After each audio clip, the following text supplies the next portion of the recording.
အားလုံးပဲကလာပါဗျာကျွန်တော်ကျော်စိုးပါ People Media ဖြစ်ပါတယ်ဗျာဒီကနေ့မေလာ9ရက်နေ့ဖြစ်ပါတယ်ကျွန်တော်တင်ပြပေးခြင်းတဲ့တဲ့ကမနေ့ကတက်ချုပ်ကြီးဗိုလ်ချုပ်ကြီးရဲဦးကကာကွယ်ဦးစီးချုပ်ရုံးကြီးမှရှိတဲ့အရာရှိစစ်သည်မိသားစုများနဲ့တွေ့ဆုံခဲ့ပါတယ်ဒီတွေ့ဆုံမှုရဲ့မိန့်ခွန်းတွေကနေပြီးတော့တက်ချုပ်ကြီးရဲ့မိန့်ခွန်းတွေကနေပြီးတော့အချက်အချို့ကိုကောက်လို့ပြီးတင်ပြပေးခြင်းပါတယ်တနည်းအားဖြင့်ဒါကတက်ချုပ်ကြီးချမှတ်ခဲ့တဲ့စီးပါဒီစီးတဲ့ပတ်သက်ရင်တပ်မတော်သားများအားလုံးဒီစီးကိုကြော်လို့မရပါဘူးတွတ်ထိလို့မရပါဘူးနံပါတ်1တပ်မတော်သားများအားလုံးကငွေကြေးကိစ္စနံပါတ်2လူမှုရေးကိစ္စနံပါတ်3မိုးရေစေဝါကိစ္စစတာတွေကိစ္စရပါမယ်ငွေကြေးကိစ္စလူမှုရေးကိစ္စမိုးရေစေကိစ္စစတဲ့ပြစ်မှုများသည်ခွင့်လို့ရမရကြောင်းတက်ချုပ်ကြီးကမနေ့ကပြောကြားခဲ့ပါတယ်ဒါတက်ချုပ်ကြီးရဲ့မိကုန်းတဲကနေပြီးတော့တက်ချုပ်ကြီးချမှတ်ခဲ့တဲ့စီ3စီးကိုကျွန်တော်ကောက်နှုတ်ပြီးတင်ပြပေးခြင်းဖြစ်ပါတယ်ကျွန်တော်တို့ရဲ့ရှေ့ဘယင်းတွေလက်ထက်မှာတကယ်စစ်တိုက်ခဲ့တဲ့စစ်တိုက်တော်တဲ့ရဲဝုန်းပြောင်ပြောင်းခဲ့တဲ့စစ်သူကြီးတွေရှိပါတယ်အလားတူပါပဲလွတ်လပ်ရေးကာလမှသည်ယနေ့ထိ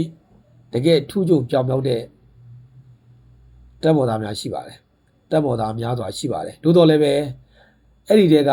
တပ်မော်သားအချို့ပေါ့ဗျာအချို့ကရန်သူရဲ့စစ်ပရိယေကိုကြော်ဖြတ်နိုင်ခဲ့တော့လည်းပဲငွေကြီးစံထိလို့ငွေကြီးစံထိမှန်ခဲ့ရတဲ့တပ်မော်သားတွေရှိခဲ့ပါတယ်လူမှုရေးကိစ္စထိမှန်ခဲ့ရတဲ့တပ်မော်သားတွေရှိပါတယ်မူရေးစေဝါကိစ္စထိမှန်ခဲ့ရတဲ့တပ်မော်သားတွေရှိပါတယ်ဒါကြောင့်ဒါတွေနဲ့ပတ်သက်ပြီးတော့တပ်မော်သားများအားလုံးငွေကြီးကိစ္စလူမှုရေးကိစ္စမူရေးစေဝါကိစ္စစတဲ့ဒီစီးကိုမထိဖို့တက်ချုပ်ကြီးကမနေ့ကပြောကြားခဲ့ပါတယ်မှာကြားခဲ့ပါတယ်တပ်မတော်ရဲ့ကြိုးရိုးကစီကံမှာအမိန့်နဲ့စီကံမှာတပ်မတော်ရဲ့ကြိုးကအမိန့်နဲ့စီကံမှာတပ်မတော်သားများအားလုံးကပြည်သူလူထုရဲ့စံပြပုံကိုယ်တွေဖြစ်ပါတယ်စံပြပုံကိုယ်တွေပါကျွန်တော်တို့ပြည်သူလူထုတံပိုးထားရတဲ့ပုံကိုယ်တွေပါတံပရိပေါ့ဗျာကျွန်တော်တို့အားလုံးမြင်ရတဲ့တံပရိလို့မာကြောတဲ့အရာကိုဘယ်အရာနဲ့မှဖြတ်တောက်လို့မရပါဘူးသို့တော်လည်းပဲမာကြောပါတယ်ဆိုတဲ့တံပရိကိုဖြတ်တောက်လို့ရတဲ့အရာကဒီတံပရိကနေထွက်ပေါ်လာတဲ့တန်ကြီးပါဒီတန်ကြီးကပဲဒီတံပရိကိုဖြတ်တောက်လို့ရပါတယ်ဒါကြောင့်တက်မတော်ဆိုတဲ့ကြောရိုးကြီးမှာတန်ကြီးတွေမကိုက်ဖို့အတွက်တက်ချုပ်ကြီးကတက်မော်သားများအားလုံးဝန်ကြီးကိစ္စလူမှုရေးကိစ္စမူရေးစေဝါကိစ္စစတာတွေကိစ္စဖို့အတွက်ချမှတ်ခဲ့တာဖြစ်ပါတယ်ဒါကတက်ချုပ်ကြီးကနိုင်ငံတော်ကိုချစ်လို့ပြည်သူကိုချစ်လို့ချမှတ်ခဲ့တာဖြစ်ပါတယ်ဒီလိုချမှတ်တာကတက်ချုပ်ကြီးကတပ်မတော်ကိုချစ်လို့နိုင်ငံတော်ကိုချစ်လို့ချမှတ်ခဲ့တာဖြစ်ပါတယ်တကယ်ကျွန်တော်အနှစ်သာရရှိပါတယ်တပ်မတော်ဆိုတာကနိုင်ငံတော်ရဲ့ပင်မကြိုးရိုးပါကျွန်တော်တို့ဒီကြိုးရိုးကြီးကျွန်တော်တို့ဘယ်အရာနဲ့မှအထိကိုက်ခံလို့မရပါဘူးလုံးဝအထိကိုက်ခံလို့မရပါဘူး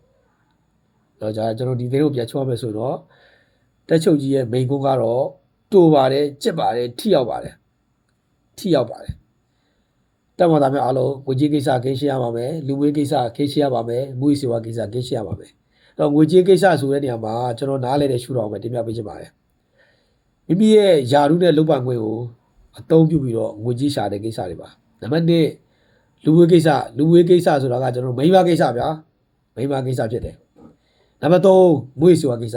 မွေးစေဝါကိစ္စဆိုတာကတော့မွေးစေဝါကိစ္စနဲ့ပတ်သက်ရင်ကိစ္စရမယ်ဒါတွေချမှတ်ခဲ့တာဖြစ်ပါတယ်အားလုံးကိုကျေးဇူးတင်ပါတယ်People Mediaကိုအနေနဲ့ရက်ကနေကြည့်ရှုအားပေးတဲ့မိတ်ဆွေများအားလုံးကိုအထူးပဲကျေးဇူးတင်ရှိပါတယ်